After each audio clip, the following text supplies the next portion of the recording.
Let's turn back the clock to 1993. For LEGO Castle fans, this was the introduction of Dragon Masters. However, for LEGO Space fans, this was the introduction of a space theme with a white, blue, and transparent neon orange color scheme, which has inspired many classic space mock builders to this day. So let's take a look at Ice Planet 2002, LEGO's coldest space theme, on this episode of LEGO Spaceport.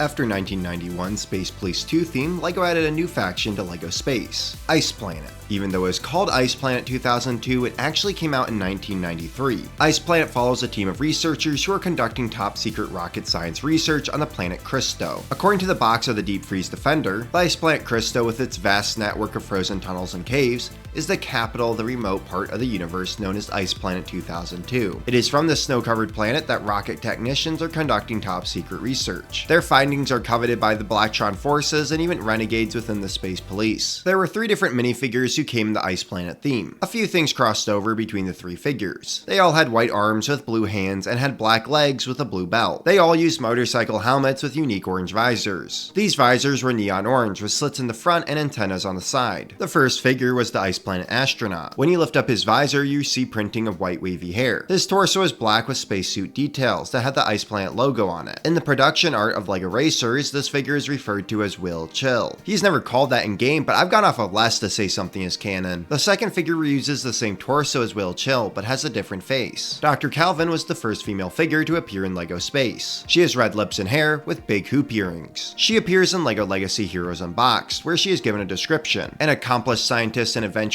Kelvin holds patents for snow treads, freeze rays, and some of those little hot pockety thingies that you put in your gloves. Not all the scientists get the warm fuzzies when they're assigned to live on the desolate Ice Planet Krysto. Luckily for Kelvin, she spends as much time doing scientific research with her fellow Ice Planeteers, as she does thrashing POW and hitting the slopes of her new icy home. The final minifigure from this line is the leader of the team, Commander Cold. His face has a big bushy white mustache and eyebrows. His torso is unique to him and has gold instead of silver. The torso definitely feels like it's based off of a commander's uniform. He made appearances in many different games. In LEGO Racers, he uses the normal Ice Planet torso and appears as a CPU in the 2nd and 5th circuit. In LEGO Battles, he has epaulets and a flat black cap. Lastly, he appears in LEGO Legacy Heroes Unboxed, where he gets a description. Cold claims he's the chillest commander on Krysto, a statement that's all but confirmed by his groovy mustache. The salt and peppered leader of the scientific excursion to the Ice Planet Krysto. Commander Cold is as seasoned an adventurer as any other cosmonaut. Many an explorer has wondered how Cold manages to keep such high spirits while stationed on the icy surface of Krysto. His secret? While his body might be stuck in a frozen wasteland, his brain is always on island time. Surf's up! After the main line of sets, we did get 3 other Ice Planet minifigures. 2 of them came in the Lunar New Year Ice Festival set. These figures use white arms and blue hands, but have winter jackets that have the Ice Planet logo. This torso can be used as an option to give variety to your Ice Planet figures, or even as their indoor look when they don't need all their gear. One of the figures who uses this torso is a kid, and the other is an older man. This figure was confirmed by the designer to be a reference to Commander Cold. That is why he has the torso, white mustache, and an orange hat. The Lunar New Year torso was reused and updated for a more sci-fi look with the 2024 Ice Planet Explorer. This figure was released with a handful of other classic figure remakes in the CMF Series 26 line. If you want a deeper dive into this figure, check out my LEGO Space CMF comparison video. I go way deeper there thanks to the LEGO designer who did the helmet, who gave me insight into this figure. But for this video, I'm just going to talk about some of the stuff that is important to Ice Planet lore. The Ice Planet Explorer was designed to be a separate piece of equipment and not a replacement to the original Ice Planet figures. The figure was designed to be able to survive a rougher condition, so it could go deeper into more dangerous areas. It also comes with an important addition to Ice Planet, the Ice Planet Penguin. This robot penguin is used to help scout out narrow ice tunnels, or can go and get help in case there's a cave-in. Even though the figure was designed to be a new piece of equipment, it was also confirmed that she was made to be a reference to Dr. Kelvin. The CMF Space Miner also mentions Ice Planet in its bio. The Space Miner has worked in some of the toughest, dirtiest, and most dangerous jobs that the galaxy has to offer. He's drilled for high-yield briconium energy crystals deep beneath the crust of Planet U, and plumbed the frozen caverns of Krysto 2002 to find the source of a swarm of ice meteorites that are pelting Earth's polar regions. Ice Planet researchers have a handful of equipment that they use. The first is these neon orange skis, which came in most of the sets during this theme. They also had these ice picks. One item was the chainsaw that was used for cutting ice. Originally it was trans neon orange, but in 2024 the Ice Planet Explorer comes with a trans orange one. The real life reason is because trans neon neon orange was discontinued, but the designers decided to make this a lore reason, and say this is what the chainsaws look like when they're turned off. The first time we would get a description of Ice Planet was in a 1993 UK magazine. Located right in the center of the universe so their advanced rockets with satellites can reach any remote galaxy. Only special equipment makes it possible to survive the freezing cold climate, so let's take a look at the equipment that makes up the Ice Planet arsenal. Before we move on to the stats, if you're new to the channel, hit that subscribe button for more LEGO Space content. Ice Planet had a total of 8 different sets during its run. The smallest is Ice Planet Schooner, which is a one-man speeder. This set was released 2 more times after its initial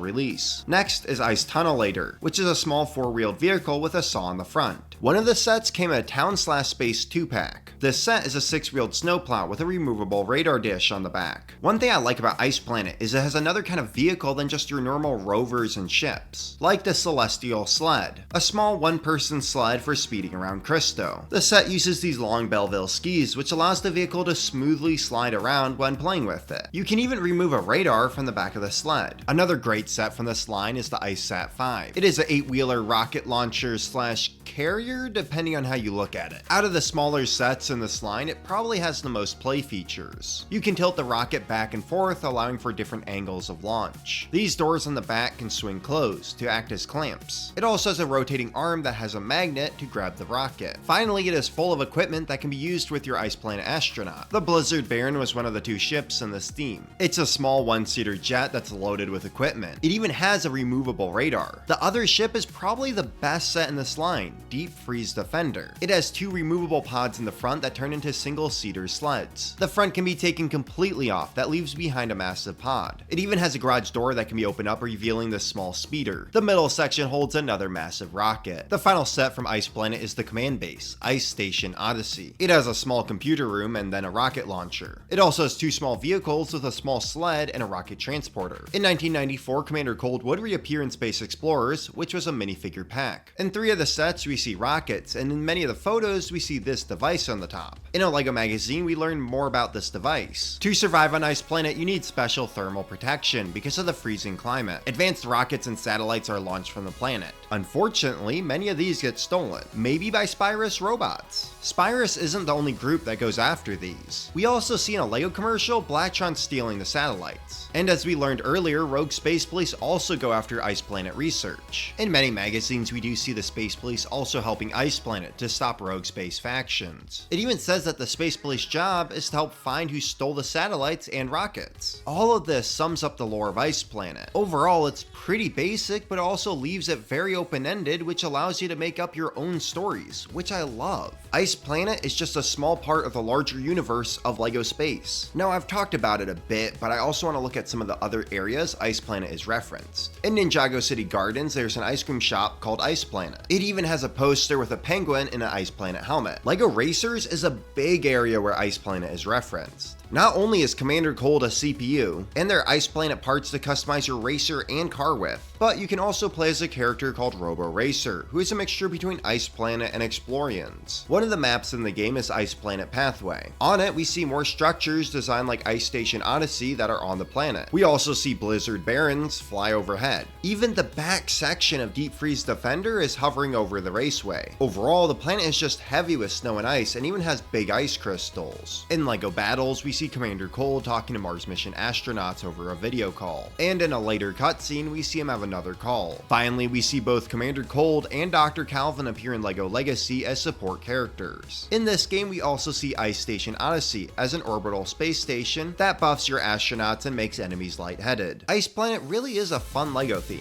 that is unique in LEGO Space with its snowy setting. If you've watched my other videos, you probably know by now that I love original LEGO characters, and always get excited when we get some in a theme. The fact that 2 of the 3 characters we see in this theme have names and lore just adds so much to it. Just doing research into this theme, I can understand why so many people want to build mocks based on Ice Planet. Between the color scheme and the setting, it really makes you start to think of what other vehicles the team uses. I hope you enjoyed this look back at Ice Planet. Now it's time to get out of the cold air of Krysto and grab some hot chocolate and warm up by the fire. Until next time on LEGO Spaceport.